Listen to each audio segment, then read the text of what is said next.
morning, or depending on when you're watching this, good afternoon, good evening, or good night. My name's Ross, and as always told, out of Voice of Radio, and I generally use that voice for positivity. I'm kind of known for positivity. Some people mock me for the positivity, which seems a little bit weird, but hey-ho. But today, ladies and gentlemen, we going negative. We're going negative today, ladies and gentlemen. We are looking at the 5 worst Pokemon V that we have had so far. Now, usual rules apply. We are looking at Vs, not VMAXs. Any Pokemon that's had a VMAX doesn't count. And similarly, we're only looking at cards that have been released in English. Now, we do have some honourable mentions here. I didn't think we could fairly get to a top 10 list, which I think is a good thing. But there are a few that just missed. Regirock is one I am extremely fond of. I love me some Regirock. But I do have to concede it's not great. Now, I do like 2 energy, and you do 30 plus 10 more for each damage counter on it. Although it's way too easy to one-hit KO with stuff like Zacian V, for instance. And Blacephalon and all of that. And I do like the free energy 190, though the doing 30 to yourself is not quite so fun. And then, of course, we need to remember that it is actually hitting weakness on stuff like Pikachu and Zekrom. It's a phenomenal weakness to hit. But at the end of the day, it's just ended up being a little bit too slow and a little bit too awkward and just not good enough. As mean and as sad as that sounds. Sorry. Similarly, Sandaconda's another Pokemon I'm moderately fond of, and another Pokemon which just comes close to this list. Now, free energy 220 discard 2 is alright, and 1 fighting energy 30 damage, and you attach a fighting from your discard pile to it is alright, but it still ends up being too slow, and then when you do get it rolling, you get 1 attack, and then you got to accelerate 2 energy, but unless you're behind on prizes using Karate Belt, it's just probably not working. It struggles like so many fighting Pokemon do, that it just does not have the energy acceleration needed in order to be terribly successful. And then Ice-Q. And I still think there's a lot of potential here. The ability says whenever you attach a water energy from your hand to it, you get to heal 30 damage from it. That seems cool. And then free energy 120 plus 10 to each of your opponent's bench. Again, seems kind of cool. Maybe the damage output is a little bit too low, but you've got decent healing. But then again, are you going to survive that many hits on the top Pokemon in the game? And you're spreading, I don't know. This seems kind of cool, but it's not seen any real play or success at all. So in at number 5, we've got Dhelmise. Now, Dhelmise does actually have 1 quite nice attack, 1 grass energy, 30 damage, but if any of your grass Pokemon were knocked out by damage from an opponent's attack during their last turn, you do 120. And it sounds good, and it sounds like it should be played in a Rillaboom deck, but then you look at it and go, well, you're only actually doing 120. That's not going to KO something like a Buzzwole. Are you really doing enough damage? It's nice to have a revenge attack, but you're using a 2-prize Pokemon, and honestly, you're going to be lucky to KO a 1-prize Pokemon a lot of the time. And then the free energy 200 seems quite good, and it remains looking quite good, until you remember that Rillaboom V is a thing. Because Rillaboom V for free energy does 220. And okay, you do 30 damage to yourself, which isn't ideal, I'll grant you that, but you're doing an extra 20 damage. It's the difference between KOing Zacian and not KOing Zacian. 220 KOs the vast majority of Pokemon Vs. 200 doesn't. That's why Dhelmise makes this list. Sorry. In at number 4, we've got Keldeo. And like Dhelmise before it, I don't think Keldeo is necessarily a bad Pokemon in a vacuum. I just look at it and go, why would I ever play it over Lapras? And I don't think there's a good answer to that question. I look at this, and then I look at Lapras V and Lapras V Max, and I'm just like, well, yeah, I'm playing those. You know, 1 energy, 40 damage. Maybe there's a Ditto before rotation. I don't know. Probably not. And then free colorless energy minimum, 50 damage base, plus 30 more for each water energy attached to this Pokemon. So if you get 4 water energy on, you're doing 170. It's fine, but unspectacular. Lapras V, however, if you get 4 energy on, you do 210. And you got to put 2 water energy back into your hand, but all of these are going to be played with Frostmoth to accelerate energy anyway. I'm using the pre-release promo print because look how beautiful it is. So I'm really not in the least bit worried. And then, of course, Lapras has Lapras V Max that does 90 base, plus 30 more for each water energy attached to it. So it's literally Keldeo's attack plus 40 damage. And okay, it gives up free prizes, but I've already shown, in order for Keldeo to start doing as much damage as Lapras, we'll put it this way, 5 energy puts you up to 200 and Lapras does 210.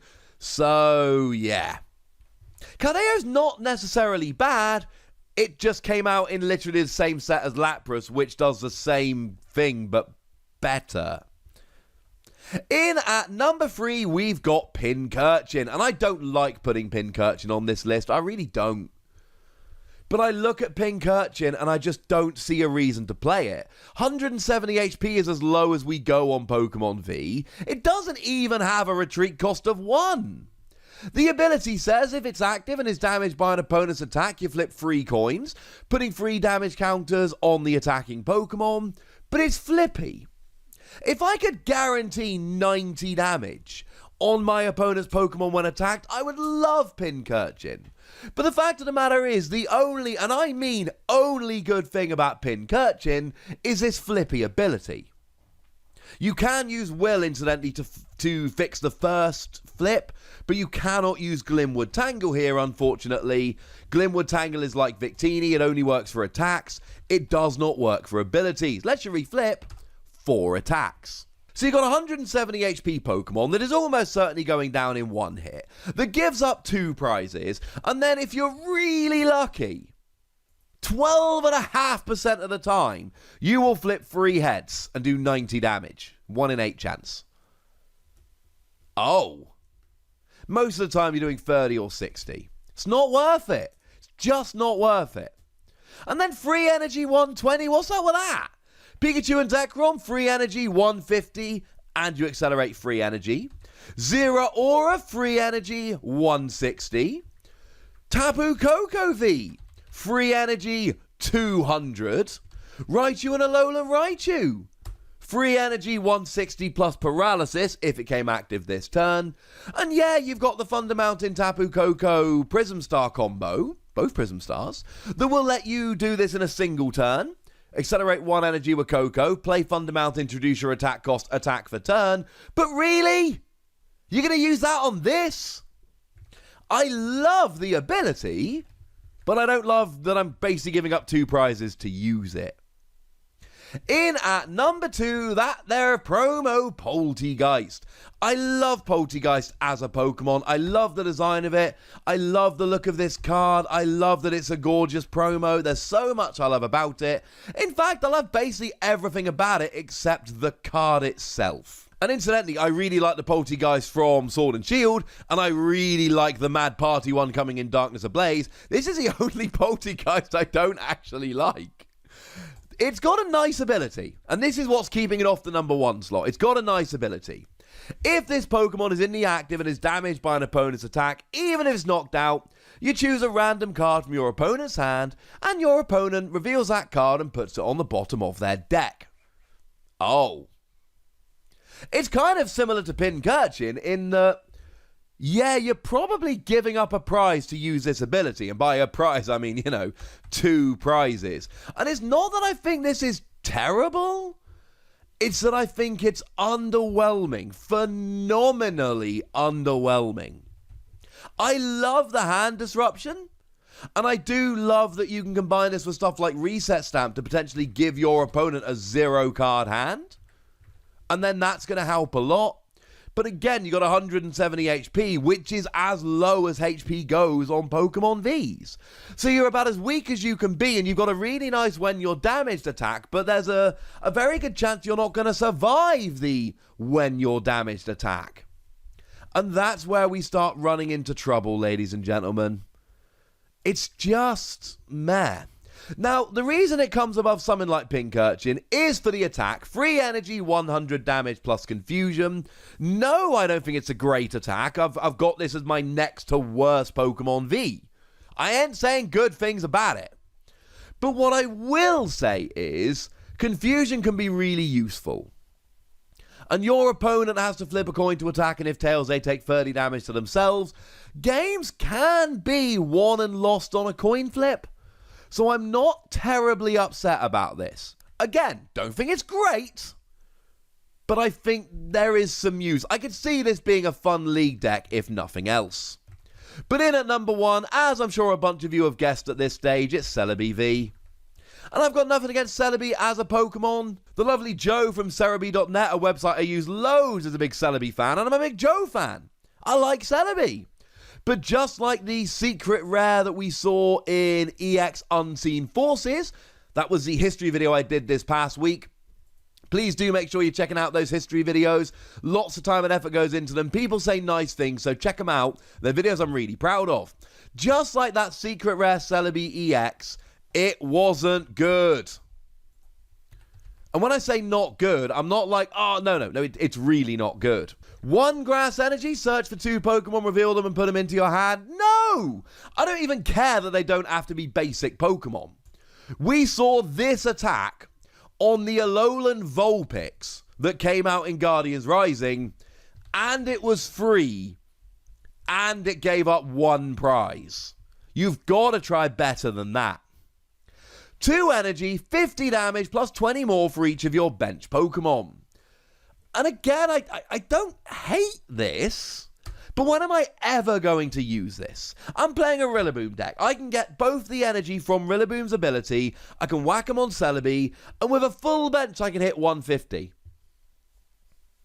It'll get single prize Pokemon, and it'll get Pokemon that are weak. Most of them won't get a Stonejourner V Max. Not that anyone's really playing Grass Weak Pokemon at the moment. So I'm using a weak Pokemon V, 180 HP. I'm putting 2 energy on there, and I'm probably getting a 1-hit KO on single prize Pokemon. No! Sorry, ladies and gentlemen. Again, I don't think this is out and out unplayable garbage. You could absolutely put this into a Rillaboom deck and search out some Pokemon early game and start hitting a little bit of decent damage.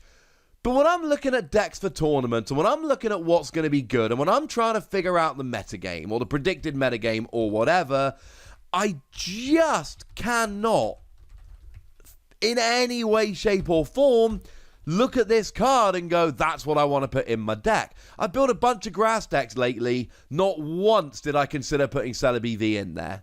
That should tell you what you need to know.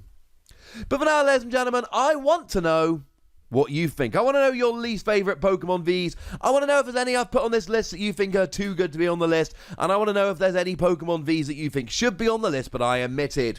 Go nuts in the comment section, but be nice! And then make sure you like this video, subscribe to this channel, follow me on Twitter at The Wassy, and Twitch for some live action at twitch.tv/PTCGRadio. If you want to support the channel, get some bonus podcasts and all that good stuff, head on over to patreon.com/PTCGRadio, where you can do exactly that. But by far the most important thing, as always, look after yourselves till next time, would ya? Thank you very much for watching. My name's Ross, and you've been watching PTCG Radio.